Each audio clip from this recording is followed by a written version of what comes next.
अगर आप तावीज में कुफरी कलिमात लिखे, बुतों का नाम या कुफरी या शिरकी लिखे, नाजायज कलिमात लिखकर आप पहनेंगे, इसकी ममूनियत है, इस ताईज की मौत। अल्हम्दुलिल्लाह हम अहल सुन्ना वल जमात मानते हैं। हम कोई जंथर मंथर इसमें नहीं लिखते हैं। हम अगर लिखते हैं कुरान की आयत लिखते हैं, कलिमात लिखते हैं। तो इसके लिए हमारी सबसे बेहतरीन और ठोस दलील यह है कि जामी तिरमिजी में हदीस है, इब्न माजा में हदीस है, मिशकात शरीफ में हदीस है। हजरत अब्दुल्लाह बिन उमर रज़ियल्लाहु ताला अन्हु कुछ कलिमात लिखकर, आयत लिखकर बच्चों के गले में डलवाते थे। सुभान अल्लाह। और ये अब्दुल्लाह बिन उमर का अपना अमल है। अगर अब्दुल्लाह बिन उमर इसको जायज समझते थे तो हम कौन होते हैं इसको नाजायज समझने वाले? बेशक बेशक। अगर आप गहराई की तरफ चले जाएंगे, आपने सुना होगा हजरत यूसुफ अलैहिस्सलाम का किस्सा कुरान में, सूरह यूसुफ में। जब बायू ने हजरत यूसुफ अलैहिस्सलाम को कुएं में डाला और बाप को कहा कि उसको शेर ने, भेड़िया ने खाया है, बाप को कहा, लेकिन अल्लाह ताला की मर्जी से, अल्लाह ताला की इनायत से हजरत यूसुफ अलैहिस्सलाम वहां से सही सलामत वापस आए। लेकिन उसमें क्या वजह है? क्योंकि जब यूसुफ अलैहिस्सलाम मिस्र चले गए, मिस्र में जब यूसुफ अलैहिस्सलाम थे और इसके बाप हजरत याकूब अलैहिस्सलाम इसकी जुदाई में रो रहे थे और रो रो के उसकी आंखों की रोशनी चली गई। जब इसके बाद कहत की वजह से मिस्र पहुंचे, वहां यूसुफ अलैहिस्सलाम से मुलाकात हुई। इसमें बहुत टाइम लगेगा बयान करने, लेकिन शॉर्ट बयान करूंगा। जब उससे मिले तो यूसुफ अलैहिस्सलाम ने कहा कि अच्छा मेरे बाप की क्या हालत है, वो कैसे है? भाइयों ने बड़ी शर्मिंदगी से कहा आपकी जुदाई में उसकी आंखों की रोशनी चली गई।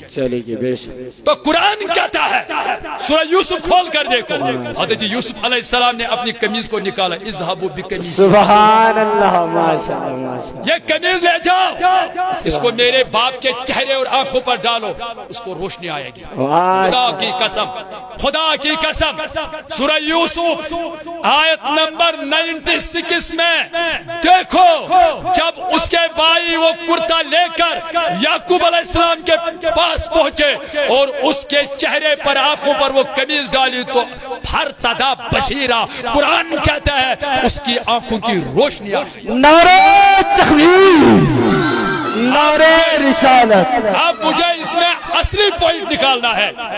मुफस्सिरों ने लिखा है, उलमा ने लिखा है, ये वो कमीज थी, कुर्ता था जो हजरत इब्राहिम अलैहिस्सलाम से लेकर हजरत याकूब अलैहिस्सलाम तक पहुंचे। माशाअल्लाह। जब इब्राहिम अलैहिस्सलाम को नमरूद ने आग में डाला और जिस वक्त वो कमीज पहना हुआ था और उस आग में अल्लाह ताला ने फूल बरसा दिए, गुलजार बना दिए, तो वो वही कमीज थी। यके बाद दीगर पैगंबर जो है उनके पास पहुंची। हर पैगंबर इसको ताईज इस्तेमाल करके फायदा हासिल करता था।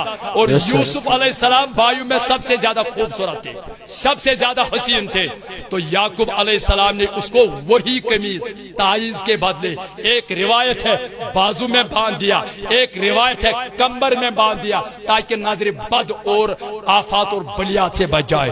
तो उलमा ने लिखा है उसी ताईज की बरकत, उसी कुर्ते की बरकत से यूसुफ अलैहिस्सलाम को कुएं से नजात मिली है, कैद खाने से नजात मिली है। तो हजरत याकूब अलैहिस्सलाम इसको ताईज के तौर पर पेश किया।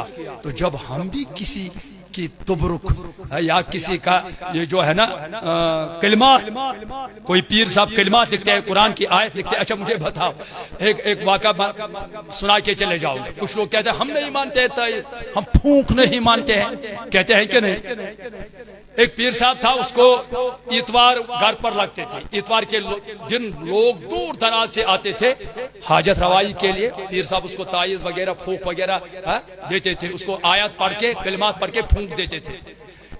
इसके उधर कुछ नजार लोग, जिसको हम कश्मीरी में छान बोलते हैं, मकान के लिए मतलब काम कर रहे थे, मकान बना रहे थे पीर साहब। एक दिन एक नजार साहब ने कहा पीर साहब को, पीर साहब आप लोगों को इतवार के दिन जमा करते हैं, उसको फूंक मारते, इससे क्या हो जाएगा? फूंक मारते इससे क्या हो जाएगा? पीर साहब बड़ा चालाक था, इसने सोचा अगर मैं इसको अभी जवाब दूंगा ये मानने वाले लोग नहीं, क्योंकि इनको अगर सफ नंबर, बाब नंबर, किताब नंबर भी हम देते हैं ना, मानते नहीं है। इसमें हम कश्मीरी में बोलते हैं अलैनो ढलैनो पन्या सालाई, एक मिशन है। इनको सफा नंबर दे दो, बाब नंबर दे दो, किताब नंबर दे दो, ये नहीं मानेंगे, क्योंकि इस मिशन का बानी अबू जहल है। जब अबू जहल ने हमारे हुजूर सल्लल्लाहु अलैहि वसल्लम कहा, ए मोहम्मद सल्लल्लाहु अलैहि, अगर आप चांद को 2 टुकड़े करेंगे मैं ईमान लाऊंगा, मैं मानूंगा आपने भी बारक है। खुद ही सवाल किया, खुद ही शर्त लगाई, तो हमारे आका सल्लल्लाहु अलैहि वसल्लम ने चांद की तरफ इशारा किया, 2 टुकड़े हो गए। सुभान अल्लाह, माशाअल्लाह। जितने भी लोग ये मौजज़ा देख रहे थे उन्हें ईमान आया। तो अबू जहल ने क्या कहा? हाज़ा सिहरुम मुबीन, नाउज़ुबिल्लाह, क्या आपने चांद पर भी जादू लगा दिया, जादू किया? अता अबू जहला अक्ल मोटिया, अगर आपको नहीं मानना था ये नबी बार है क्या, तो फिर शरत क्यों लगाई? जब शरत लगाई तो हमारे मुस्तफा ने वो करके दिखाया, अब ईमान क्यों नहीं लाया? क्योंकि इन्होंने मिशन को बुनियाद डाली थी, अलैनो ढलैनो पन्याय सालाई। आजकल के जमाने में अगर कोई कहता है हमें कोई ये मसला, ये अकीदा, ये तरीका हदीस से साबित करके दिखाओ, जब हम हदीस पेश करते हैं आखिर में कमेंट लिखते हैं ज़ईफ है, इसने खुदा की कसम हदीस को देखा ही नहीं है, हदीस की किताब की वरक गर्दानी ही नहीं की है, बैठ गया कमरे में लगाया फतवा ज़ईफ है। यही लोग जिसको मानना नहीं होता है वो नहीं मानते। बात समझ आई कि नहीं?